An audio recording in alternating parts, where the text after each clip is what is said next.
Selama ini terdapat kesalahan yang bisa berkategori fatal, tetapi tidak disadari oleh banyak orang Kristen, yaitu mengenai menjadi manusia pilihan atau menjadi umat pilihan. Banyak orang Kristen berpikir bahwa kalau mereka mengaku percaya kepada Tuhan Yesus, maka otomatis menjadi manusia pilihan atau umat pilihan. Sehingga banyak orang yang merasa tenang sebab merasa sudah diakui sebagai umat pilihan. Dan salah satu yang menjadi pemicu kebodohan ini adalah pengesahan dari pihak gereja. Seolah-olah kalau seseorang sudah ke gereja, secara otomatis ia menjadi umat pilihan Allah. Menjadi umat pilihan Allah bukan karena stempel organisasi, tetapi menjadi umat pilihan Allah harus dari pengakuan Tuhan. Dan ini yang penting, saudara harus mengerti dan terima. Apakah seseorang umat pilihan Allah atau tidak, menjadi umat pilihan atau tidak, juga diperankan oleh respon yang memadai. Respon yang memadai terhadap anugerah yang Tuhan sediakan. Respon yang memadai. Respon di sini haruslah respon yang memadai. Nilai atau respon tersebut, nilai atau harga respon tersebut harus sesuai dengan kehendaknya. Bukan kita yang menentukan atau mematok harga, tetapi Tuhan.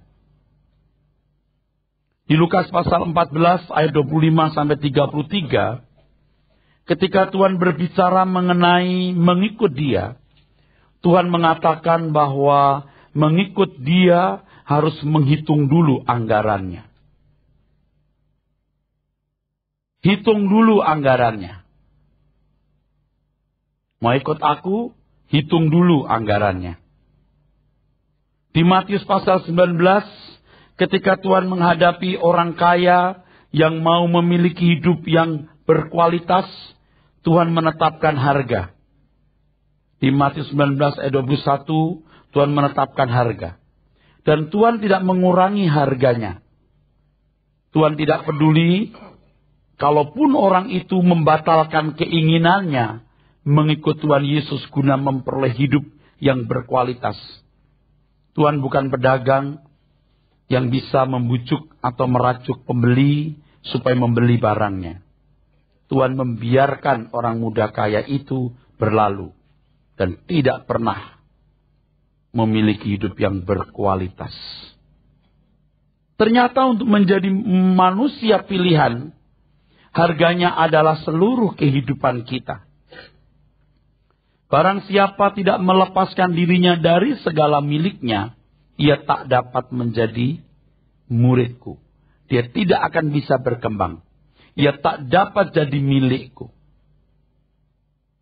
Orang yang berniat mau menjadi umat pilihan harus berani mempertaruhkan segenap hidupnya. Tuhan sendiri berkata di Lukas 13 ayat 24, kalau mau selamat harus berjuang masuk pintu sesak. Dan pernyataan ini adalah pernyataan ketika Tuhan Yesus menanggapi pertanyaan, apakah sedikit orang yang diselamatkan? Tuhan berkata, berusahalah masuk pintu sempit. Karena banyak orang berusaha tetapi tidak bisa masuk. Dan mengenai sukarnya orang selamat ini juga diperbincangkan di Matius 19. ketika Tuhan memberikan harga, mematok harga kepada orang muda kaya yang mau memperoleh atau memiliki hidup yang berkualitas. Orang muda kaya ini pergi dengan sedih sebab hartanya banyak. Lalu muridnya bercakap-cakap, berkata-kata satu dengan yang lain. Kalau demikian, siapa yang mau masuk surga? Siapa yang selamat? Tidak berani membayar harga pengiringan kepada Tuhan, berarti memang dia tidak mau jadi umat pilihan. Di Matius 19 ayat 25, murid-muridnya juga menyadari sukar orang selamat. Sukar orang masuk surga. Yang ini jangan kita lewatkan. Ini fakta-fakta atau sebagian fakta yang kita temukan dalam Alkitab. Coba saudara renungkan. Pada abad awal ketika kekristenan baru lahir, atau sekarang ini di beberapa negara di mana Injil tidak diterima dengan ramah, percaya kepada Tuhan Yesus harus mempertaruhkan segenap hidup. Di sini harga pengiringan nampak jelas. Ketika orang mengaku percaya kepada Tuhan Yesus Kristus, maka dia harus mempertaruhkan seluruh hidupnya, segenap hidupnya. Di sini harga pengiringan nampak jelas. Tetapi ketika orang Kristen bebas memeluk agama, ketika orang Kristen tidak punya hambatan beribadah, menyelenggarakan kegiatan keberagamaan Kristennya, maka harga mengiring Tuhan Yesus menjadi tidak kelihatan. Karena tidak kelihatan maka dianggap gratis. Memang anugerah adalah cuma-cuma. Tetapi menerima anugerah itu tidak cuma-cuma. Anugerah memang cuma-cuma. Tetapi cara menerima anugerah tidak cuma-cuma. Ada perjuangan yang meminta segenap hidup. Menuntut segenap hidup untuk dipertaruhkan. Ingat, anugerah menjadi murahan kalau keselamatan bisa diterima tanpa perjuangan. Anugerah menjadi murahan ketika keselamatan diterima tanpa perjuangan. Kerjakan keselamatanmu dengan takut dan gentar. Ayat sebelumnya adalah, hendaklah kamu dalam hidupmu bersama menaruh pikiran dan perasaan yang terdapat juga dalam Kristus Yesus. Nanti saudara akan mendapat penjelasan dari saya. Menjadi manusia pilihan itu menjadi orang yang luar biasa. Kalau Anda tidak luar biasa, Anda bukan manusia pilihan. Menjadi umat pilihan ada tanggung jawab bagi orang yang hidup pada zaman perjanjian baru. Kalau orang Israel itu menjadi umat pilihan berdasarkan kelahiran. Begitu lahir, jadi umat pilihan. Hari ke-8 disunat, sah, jadi umat pilihan. Apakah saudara kena lahir di keluarga orang Kristen otomatis jadi umat pilihan? Ya, pertimbangkan saja. Pertimbangkan saja. Pasti tidak. Apakah karena pasangan hidupmu Kristen, lalu supaya bisa mendapat pengesahan dari pemerintah, maka mendapatkan sakramen? Kalau di gereja kita tidak disebut sakramen ya. Mendapatkan peneguhan pemberkatan nikah. Lalu otomatis ia menjadi umat pilihan. Karena pasangan hidupnya Kristen. Disebut sebagai manusia pilihan. Memang mengesankan bahwa Tuhan dalam kedaulatannya memilih. Tetapi mari kita memahami kata pilihan di situ. Kita tidak boleh hanya melihat dari satu sudut Allah yang memilih. Tapi juga harus melihat dari sudut manusia yang dipilih. Sebab ternyata dalam hidup ini, nasib manusia juga ditentukan oleh keputusan dan pilihannya sendiri. Adam terusir dari Eden bukan karena Tuhan menentukan. Tetapi karena manusia, Adam memilih. Dan ia harus bertanggung jawab atas pilihan dan keputusannya. Betapa jahatnya Tuhan kalau Tuhan membuat skenario kejatuhan manusia dan mengusirnya dari Taman Eden yang diciptakannya. Kisah yang dipaparkan dalam kitab Kejadian pasal 1 sampai pasal yang ketiga jelas menunjukkan hukum kehidupan ini, bahwa manusia adalah makhluk yang diberi kehendak bebas dalam menentukan nasibnya. Apa yang ditabur itu juga dituainya. Di sini kita tertumbuk pada misteri kehidupan yang tidak mudah dipecahkan. Tetapi dari faktanya, kita tidak bisa menolak kenyataan bahwa manusia adalah makhluk yang tidak disetir oleh Allah sepenuhnya. Ada bagian dalam diri manusia yang membuat manusia harus bertanggung jawab atas dirinya sendiri. Dan ini adalah bagian yang membuat manusia menjadi makhluk yang bertanggung jawab. Bukan makhluk yang mengalir mengikuti arus nasib yang menghanyutkannya. Dan manusia tidak bisa menghindar dari nasib yang ditentukan baginya. Bukan demikian. Menjadi umat pilihan pada akhirnya juga sangat diperankan oleh pilihan, keputusan, dan tindakan masing-masing individu. Dengan hal ini maka setiap orang harus memiliki tindakan konkret untuk menjadi umat pilihan. Dalam hal ini yang membuat manusia gagal adalah pasivitas. Selain dirusak oleh konsep yang salah bahwa Tuhan yang menentukan pemilihan itu, seolah-olah manusia hanya terima penentuan Tuhan, dekret Tuhan yang mutlak. Ini konsep juga berbahaya, tetapi juga manusia dipenuhi dengan segala keinginan yang tidak menjurus kepada keselamatan. Dan saya mau memberi catatan di sini. Keinginan yang tidak menjurus kepada keselamatan itu pikiran dari iblis, bukan dari Allah. Walaupun itu tidak melanggar hukum secara literal, secara hurufiah. Walaupun itu tidak melukai sesama atau merugikan orang lain. Tetapi kalau itu tidak menjurus kepada keselamatan, yaitu usaha Tuhan mengembalikan manusia kepada rancangannya, maka itu batu sandungan. Itu bukan dari Allah. Nah, karena konsep yang keliru juga dipenuhi dengan segala keinginan, sehingga manusia terjebak dalam pasivitas. Kalaupun ada dalam kegiatan gereja, tidak sungguh-sungguh memiliki langkah-langkah yang signifikan, langkah-langkah yang berarti untuk menjadi umat pilihan.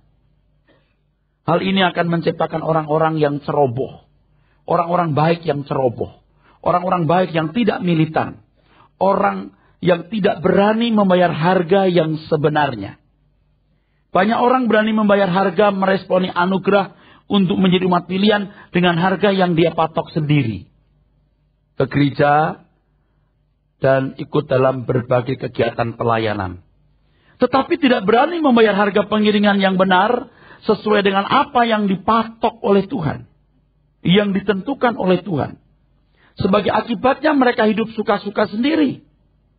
Kelihatannya mereka bukan orang-orang jahat. Benar.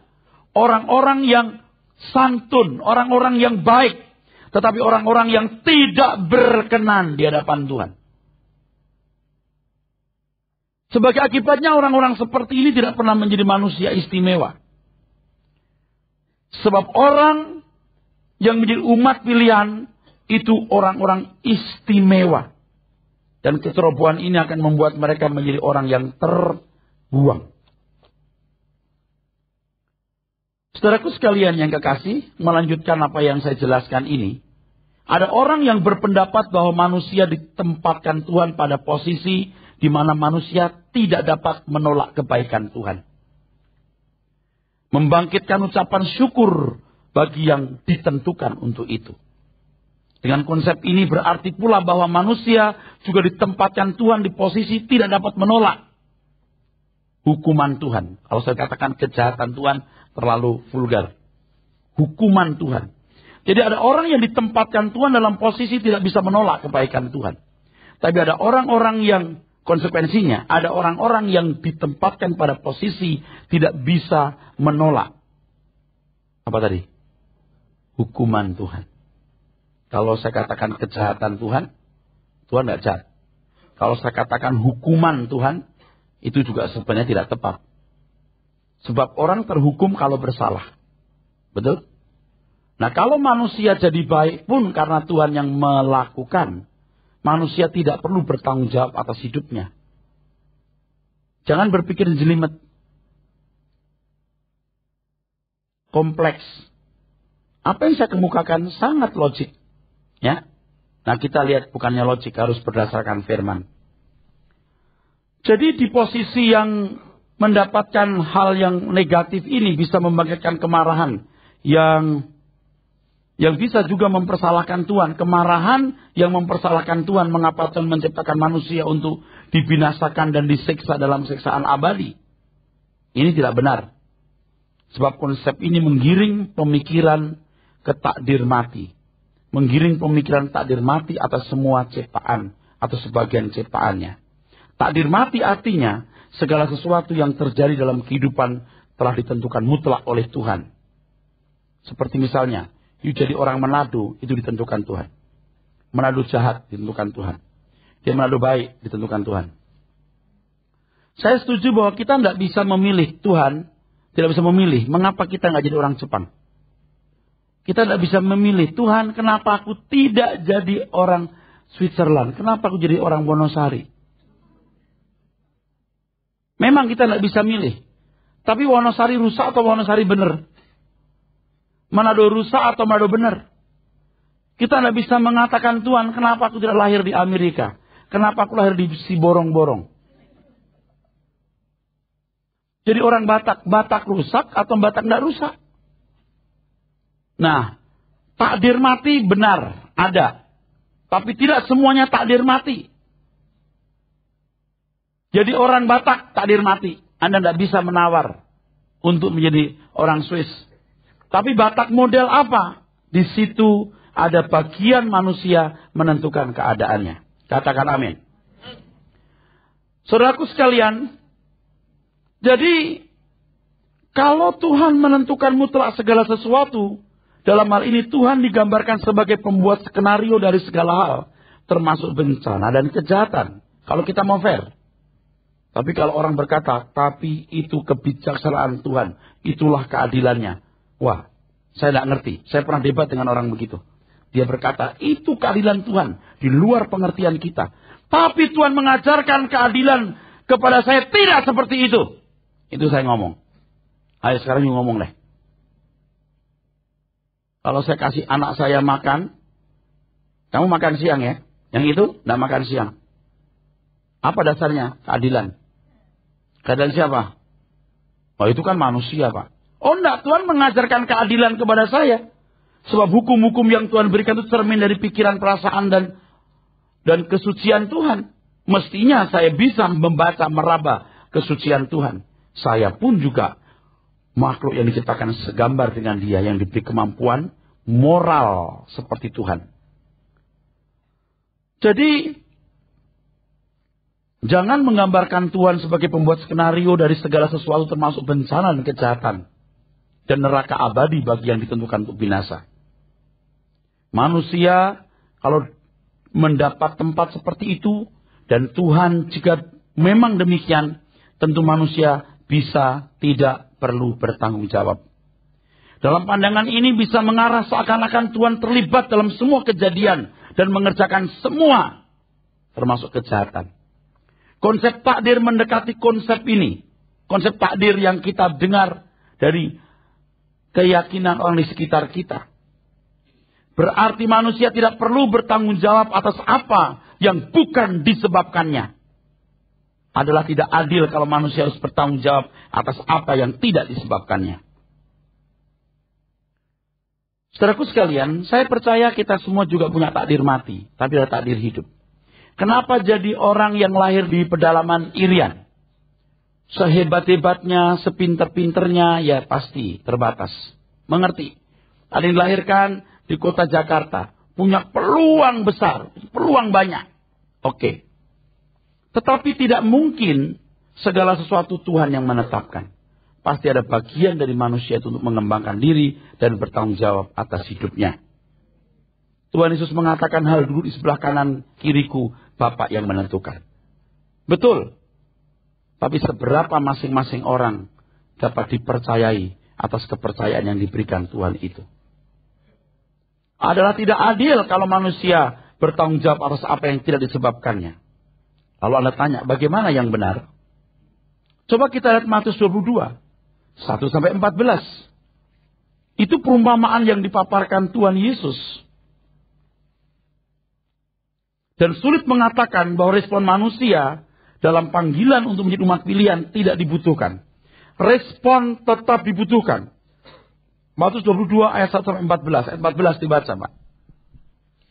Sebab banyak yang dipanggil, tetapi sedikit yang dipilih. Perumpamaan dalam teks ini menunjukkan bahwa respon manusia memiliki peran yang sangat penting untuk menjadi dalam tanda kutip yang terpilih. Menjadi manusia pilihan tidak tergantung pada kedaulatan Tuhan semata-mata, tetapi juga pilihan manusia itu. Perhatikan, banyak yang dipanggil tetapi sedikit yang dipilih. Apa artinya ini, saudaraku? Ya, jelas banyak yang mendengar Injil tetapi tidak semua meresponinya dengan benar. Tanpa respon, maka Injil hanya menjadi berita kosong yang tidak berarti bagi dia. Injil atau perkataan Tuhan itulah yang akan menghakimi orang itu. Yohanes 12 ayat 48-49. Nanti perkataanku akan menghakimi kamu.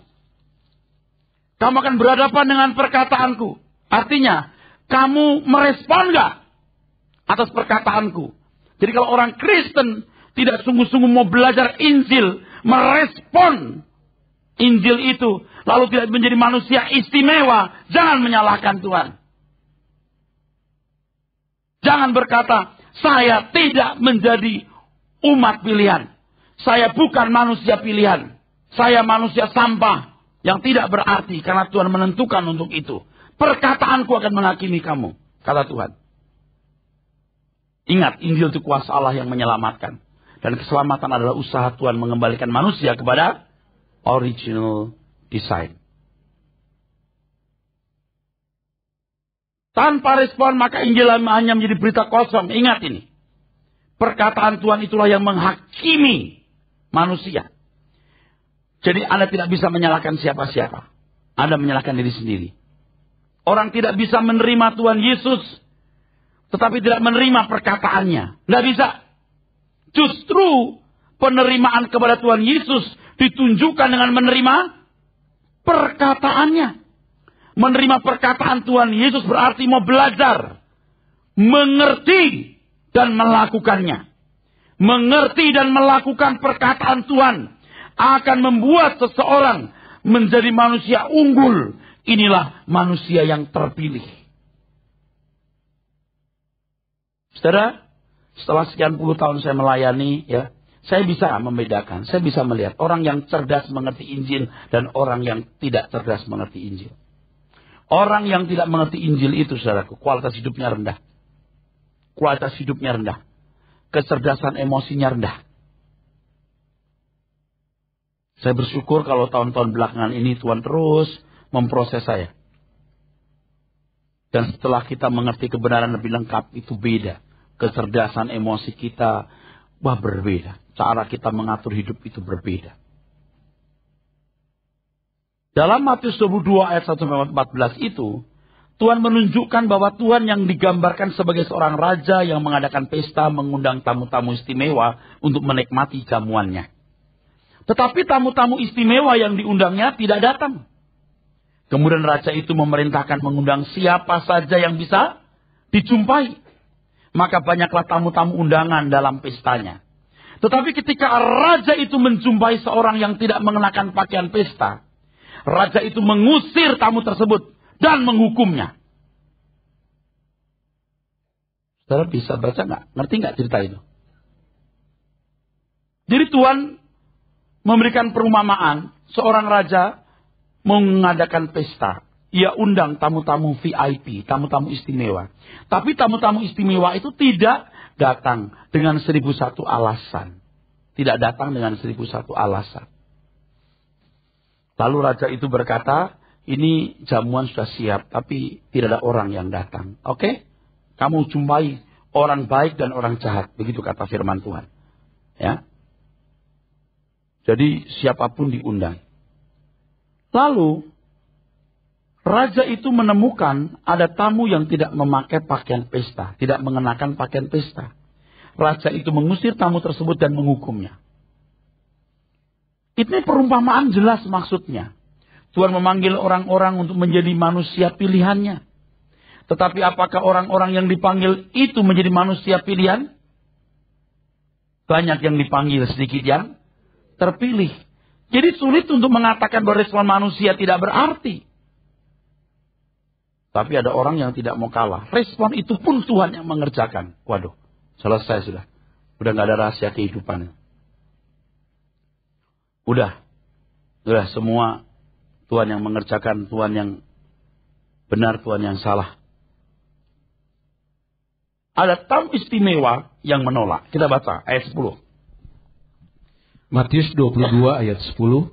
Maka pergilah hamba-hamba itu, dan mereka mengumpulkan semua orang yang dijumpainya di jalan-jalan, orang-orang jahat dan orang-orang baik, sehingga penuhlah ruangan perjamuan kawin itu dengan tamu.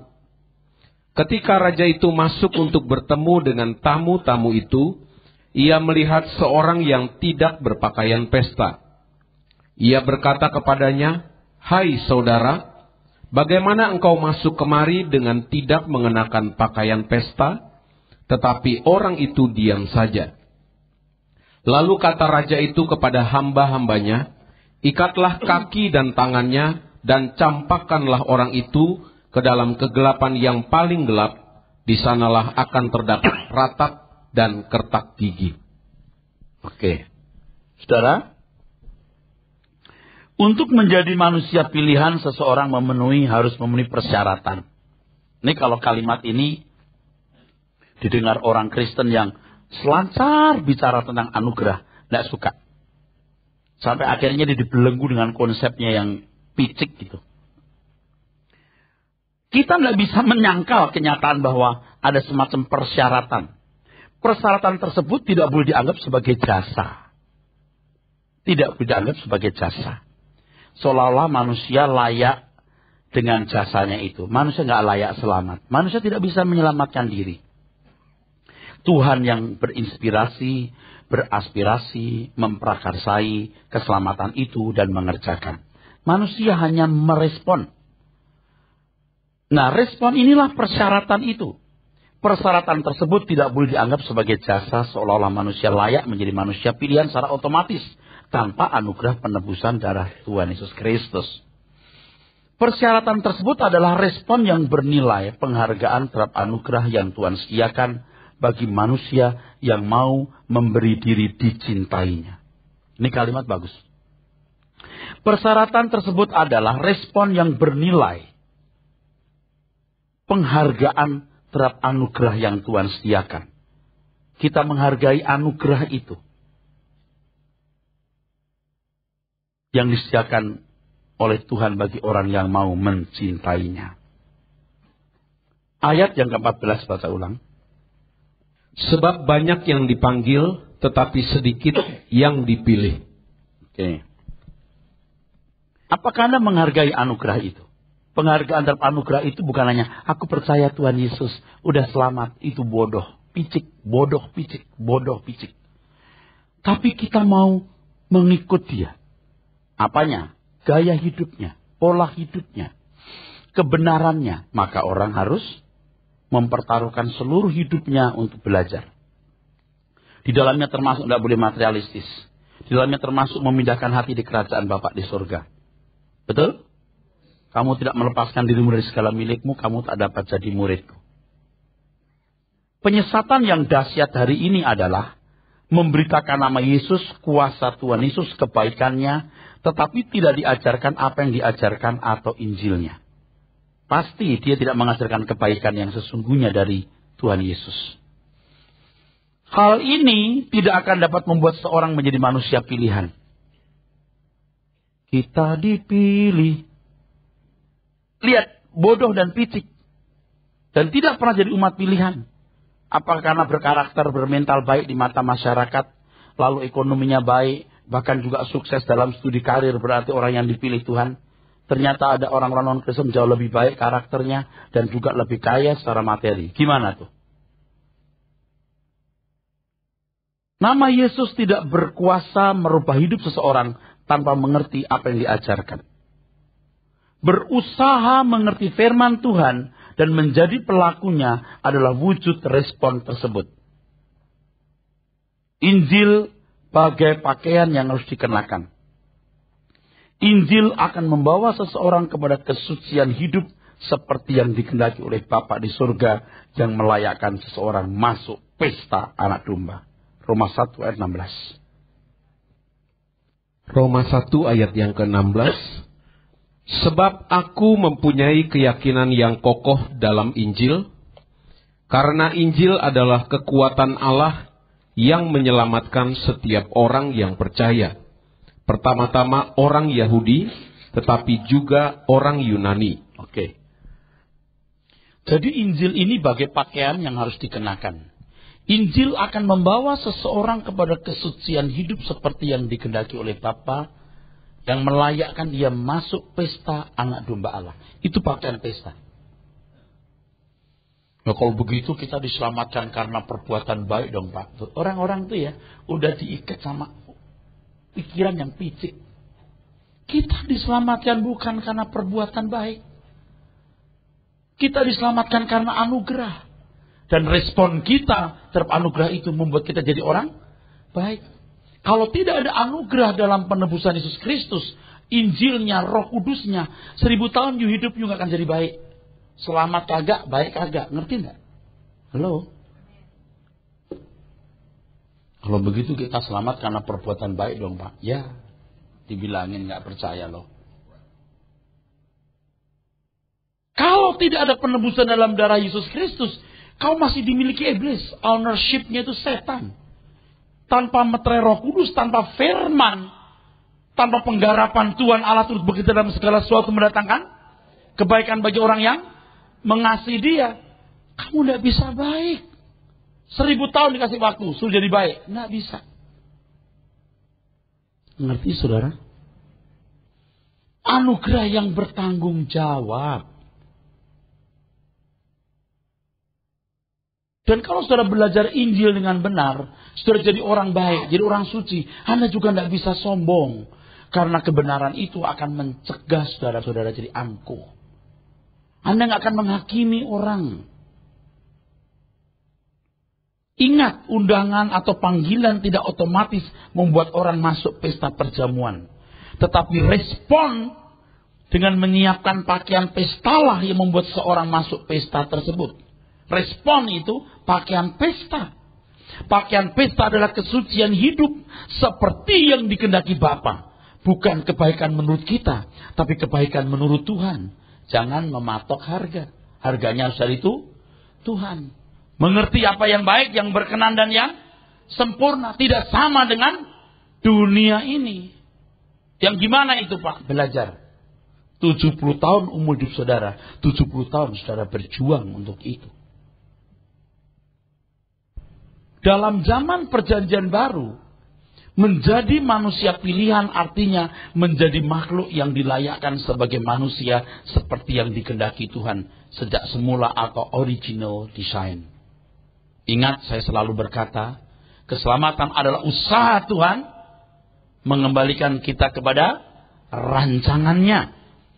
Dan dalam zaman perjanjian baru, ketika anugerah keselamatan dalam Yesus Kristus eksis atau ada, manusia dimungkinkan untuk menjadi manusia seperti desain semula, menjadi makhluk surgawi. Kalau di 1 Timotius 6 ayat 11, menjadi manusia Allah. Mengapa pada zaman perjanjian baru? Sebab hanya pada zaman inilah Injil diberitakan. Sebab hanya pada zaman inilah ada penebusan oleh darah Yesus Kristus. Sebab hanya pada zaman inilah Roh Kudus dimeteraikan. Sebab hanya pada zaman inilah Tuhan menggarap sempurna setiap individu. Supaya ia menjadi yang sulung di antara banyak saudara. Ini indahnya jadi orang Kristen. Dan gereja harus punya fokus proyek ini. Jangan yang boten-boten. Jadi hanya pada zaman perjanjian baru oleh penebusan dalam Yesus Kristus manusia bisa menjadi manusia rancangan semula. Jadi manusia pilihan artinya, jadi manusia pilihan artinya manusia yang sesuai dengan rancangan penciptanya. Menjadi manusia surgawi atau manusia Allah. Kita umat pilihan. Ada istimewanya? Kalau Anda berkata, kita umat pilihan, ada istimewanya? Atau paling tidak sudah semakin seperti desain awal? Coba betapa fisiknya banyak orang hari ini. Saya tanya sekarang kepada saudara. Saudara umat pilihan? Jadi takut berkata amin. Anak-anak muda, ketika saya semuda kamu, saya belum menghayati kebenaran sedalam ini. Walaupun saya belajar doktrin di sekolah dan nilai saya baik, nilai saya bagus. Tapi saya belum mendapatkan pewahyuan seperti ini. Jadi kalau kalian sudah mendengar kebenaran ini, dan mulai sekarang belajar kebenaran dan bertumbuh, wah kamu akan jadi orang yang luar biasa. Jadi manusia pilihan adalah manusia yang memiliki keberadaan luar biasa. Berbeda dengan manusia yang tidak terpilih. Tidak terpilih karena tidak memberikan respon. Kalau seseorang mengaku sebagai umat pilihan, tetapi tidak memiliki keberadaan yang luar biasa, ia menipu dirinya sendiri. Saudaraku, Tuhan Yesuslah manusia pilihan yang menjadi teladan atau contoh bagi kita semua. Orang yang mengaku sebagai umat pilihan akan terus bertumbuh makin seperti Tuhan Yesus. Jadi sebenarnya kita itu sulit untuk bisa membaca orang lain. Ini sudah lahir baru belum? Sulit membaca. Ini sudah jadi umat pilihan belum? Sulit. Sulit. Walaupun nanti akhirnya bisa, karena dari buahnya kamu mengenal orang itu. Saudaraku sekalian, Tuhan tidak pernah berniat menjadikan makhluk setengah baik. Tetapi Tuhan menghendaki makhluk yang sangat baik. Dan itu dilaksanakan Tuhan pada zaman penggenapan. Dan kitalah orang yang ditentukan, dipilih, ditunjuk untuk menjadi orang-orang seperti itu. Puji Tuhan, dipilih, ditunjuk, bebas. Langsung otomatis tidak. Responmu. Kita hidup pada zaman penggenapan, zaman perjanjian baru. Kita bisa mendengar Injil dengan lengkap, puji Tuhan. Kita punya telinga mendengar, punya mata melihat, punya pikiran bisa menangkap. Itu pun juga bagian dari penentuan Tuhan. Ada orang kan lahir cacat, betul? Lahir udah tuli, udah buta. Ada yang lahir langsung cacat? Ada. Apakah dia minta? Enggak, Tuhan yang menentukan. Kalau itu Tuhan, walaupun tentu ada aspek-aspek yang lain yang harus dipertimbangkan. Orang tuanya kena HIV, orang tuanya berbuat salah, bisa, itu bisa. Tapi Tuhan tidak bisa menghindarkan hal itu. Karena memang apa yang ditabur orang itu tuanya. Tapi buat orang itu sendiri, begitulah keadaannya. Nah kalau saudara sekarang ada misalnya di pedalaman Papua Nugini, perbatasan Papua Nugini dan Irian Jaya misalnya. Tidak bisa baca. Dengar penginjil juga setahun sekali. Gimana? Atau mungkin pedalaman Tibet. Bukan Tebet ya. Ada nyaris tidak pernah mendengar Injil. Tapi kita bisa mendengar Injil. Kita masuk proses penyempurnaan. Ini orang-orang yang dipilih, saudaraku. Yang ditentukan. ETK, ditunjuk. Tetapi respon saudara tetap bermain di sini. Ya Pak, Tuhan sudah menentukan sebelum dunia dijadikan. Oh amin. Tapi itu urusan Tuhan, bukan urusan kita. Dan jangan mencoba menghubungkan urusan Tuhan yang maha tahu dan segala sesuatu yang misteri dalam pikiran Tuhan. Jangan menghubungkannya dengan langkah saudara hari ini. Langkahmu, tanggung jawabmu hari ini adalah bertobat, tekun, sungguh-sungguh mengikut Dia. Tuhan mau menjadikan kita makhluk ciptaan yang luar biasa. Jadi kata pilihan itu harus berarti juga luar biasa. Kata pilihan itu juga bisa berarti istimewa. Jangan hanya diartikan sebagai terpilih, disisihkan dari yang lain. Bukan hanya itu, tetapi jadi istimewa. Jadi kalau di sekolah, kepala sekolah mau memilih murid untuk menjadi wakil sekolah di olimpiade matematik atau fisika. Oh dia, anak ini, anak pilihan. Itu bukan karena gurunya dikasih roti tiap pagi oleh orang tua si anak. Tapi karena anak itu memang pintar. Dia juga punya respon. Kalau dikatakan dia anak pilihan, itu artinya bukan hanya ditunjuk, dipisahkan dari anak yang lain. Tapi anak itu istimewa. Anak itu pintar, cerdas, luar biasa. Amin. Nah selama ini kalau kita melihat ada orang di gereja begini, pemimpin puji-pujian, katakan kepada sebelahmu, kamu orang pilihan. Wah terus, engkau umat pilihan. Katakan kamu luar biasa. Apanya yang luar biasa? Luar biasa karena terpilih? Pasti pikirannya ke situ. Kamu terpilih, kamu luar biasa.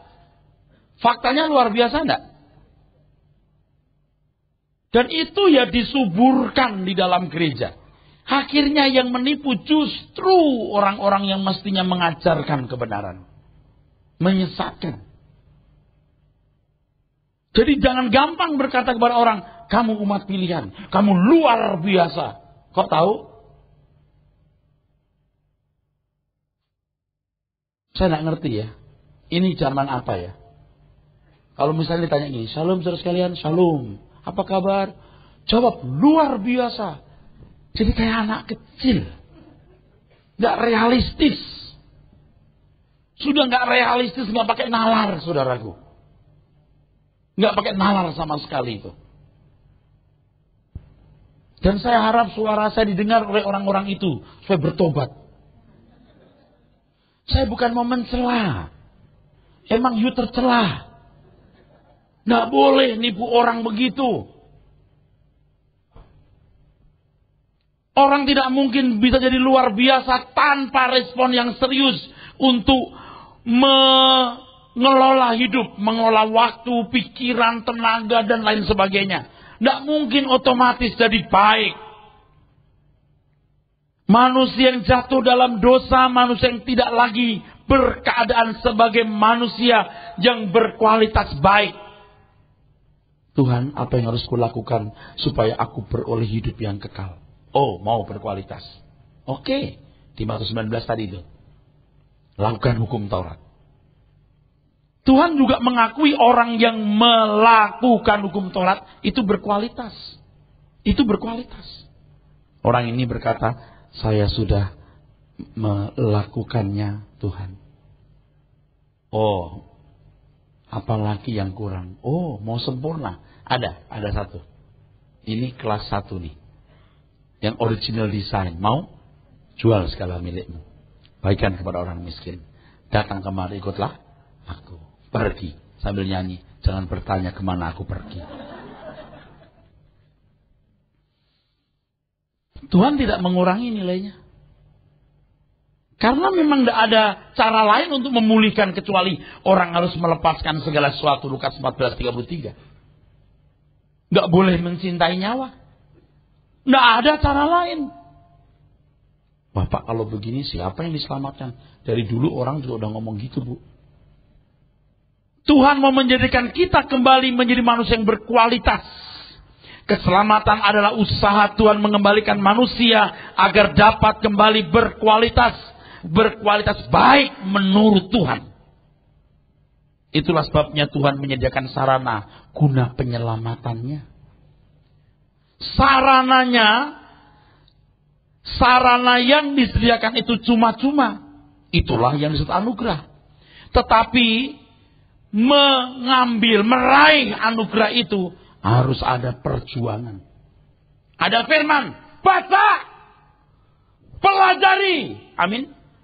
Nggak otomatis ini Alkitab dibakar, dimakan kopi, diminum. Langsung itu ayat Alkitab apal di kepalanya. Nggak mungkin. Nggak mungkin. Roh Kudus, apakah Anda punya jam waktu dan doa pribadi dan terus berjalan dengan Roh Kudus? Aktifkan. Sarananya diberikan cuma-cuma. Tetapi meraihnya saudara harus berjuang. Disebut anugerah sebab pemberian itu adalah pemberian yang sangat mahal. Allah anak sendiri yang turun ke dunia. Anugerah itu menjadi berharga ketika cara kita menerima anugerah harus melalui suatu perjuangan nyata untuk perubahannya. Saudara ya, pengalaman ya. Sesuatu yang diberi gratis itu kadang-kadang ya tidak dihargai. Kursus bahasa Inggris gratis, enggak belajar dia. Tapi bayar, lebih belajar dia. Saudara percaya enggak? Ini fakta loh. Di sekolah teologi ya, juara-juaranya ternyata mereka yang bayar. Saya sudah puluhan tahun di situ. 20 tahun lebih. Jadi saya sudah membuktikan. Dan di rapat-rapat kita membicarakan itu. Kenapa ya? Ini juara kok pada yang bayar. Ini yang gratis ini. Kok tidak jadi juara? Memang tidak mutlak begitu. Tetapi pada umumnya. Sungguh, saudara. Tidak tahu sekarang. Zaman saya sampai dibawa ke rapat. Sampai dibawa ke rapat percakapan itu. Kalau dikasih buku gratis, tidak dibaca. Tapi kalau beli mahal di toko buku, dibaca. Anugerah itu menjadi berharga ketika cara kita menerima anugerah harus melalui suatu perjuangan nyata untuk perubahannya. Ada berlian harga 3 triliun di atas Gunung Merapi. Belum sampai meletus ini Gunung Merapi. Baru ada gejala-gejala. Tapi 3 triliun orang naik, saudara. Kalau begitu bukan anugerah dong. Anda nggak akan bisa beli berlian ini walaupun hidup 1000 tahun. Oke? Naik. Bisa naik. Jadi begitu berharga itu. Itu pun kalau kenal itu berlian. Jangan-jangan berlian 3 triliun itu dipakai untuk ganjel pintu. Karena nggak tahu. Misalnya pintu kita perlu ganjel gitu. Ini rumah jelek yang perlu diganjel pintunya. Terus ada orang ganjel dong. Tuh ada batu diambilin. Nih padahal itu berlian. Bisa harga 3 triliun. Nggak apa-apa, batu itu taruh situ. Coba. Itu jadi nggak berharga karena nggak mengenal. Kalau saudara belajar Injil, Anda akan kagum. Ini nggak lebay, akan kagum. Cerdasnya Injil itu. Nanti saudara akan bisa membedakan ini ajaran ini salah. Itu palsu. Itu mah imitasi, itu plagiat. Akan tahu kita. Akan ngerti. Ini yang betul-betul luar biasa. Saya pernah mengkhotbahkan hal ini, nanti akan saya khotbahkan lagi. Logika Anda ketika bertemu dengan kebenaran, logika akan menjadi kesaksian. Akan memberi kesaksian, ini kebenaran. Kesalahan banyak orang hari ini merasa bahwa keselamatan yang dimiliki membuat dirinya otomatis menjadi umat atau manusia pilihan. Harus diingat bahwa keselamatan adalah usaha Tuhan mengembalikan manusia kepada rancangannya. Tidak otomatis. Dalam hal ini respon manusia menerima penggarapan Tuhan sangat penting. Roh Kudus diberikan untuk menggarap kita dan kita harus meresponi penggarapan itu. Ingat, penggarapan ini tidak bisa diperhitungkan sebagai jasa. Pada zaman perjanjian baru ini, saudaraku, kita seperti ada di situasi Adam dan Hawa. Manusia harus memilih menjadi manusia pilihan atau manusia terbuang. Kalau sebelum zaman anugerah tidak ada pilihan itu. Semua bisa menjadi orang baik, tapi tidak bisa jadi orang pilihan atau sempurna seperti Allah, seperti Bapa yang adalah gambarnya. Tapi setelah zaman perjanjian baru, orang diperhadapkan kepada pilihan ini. Bisa menjadi manusia pilihan atau manusia terbuang. Kita diperhadapkan kepada dua pilihan ini. Apakah kita mau menjadi manusia pilihan atau bukan? Tuhan berkata, di pihak mana kamu berdiri? Putuskan itu. Amin.